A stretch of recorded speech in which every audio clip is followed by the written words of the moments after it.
তো গাইস, আমার সেকেন্ড ভিডিওতে আপনাদের স্বাগত। আমরা আজকে আবার একটা নতুন সেকেন্ড ভিডিও নিয়ে চলে আসলাম। আমার পাশে যে ছেলেটিকে দেখতে পাচ্ছেন, ওকে আজকে আমাকে বলবো 30 সেকেন্ডের ভিতর দেশের নাম বলতে। 30 সেকেন্ডের ভিতর ও যতটা দেশের নাম বলবে, আমি ওকে প্রতিটা দেশের প্রতি 10 টাকা করে দেবো। তুমি কি প্রস্তুত? হ্যাঁ, আমি সুস্থ। ওকে।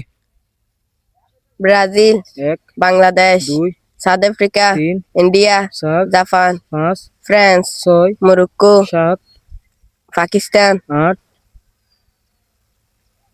স্পেন, 9, নিউজিল্যান্ড, 10, ইতালি, 11। ইতালি দেশ আর আছে না? তো গাইস, যেমন কথা তেমন কাজ, ও 11টা দেশের নাম বলছে। তো আমি খুশি হয়ে, ও আমার অনেক সেকেন্ডের ভিডিওতে ছিল, তাই ওকে আমি 100 টাকা না দিয়ে দিব 150 টাকা। নাও, টাকাটা পেয়ে কেমন লাগতেছে? অনেক ভালো। ঠিক আছে, সবাই সাবস্ক্রাইব করে দিবেন। ধন্যবাদ সবাইকে। MR চ্যালেঞ্জ সাবস্ক্রাইব করুন। এরকম চ্যালেঞ্জের ভিডিও দেখতে ধন্যবাদ সবাইকে।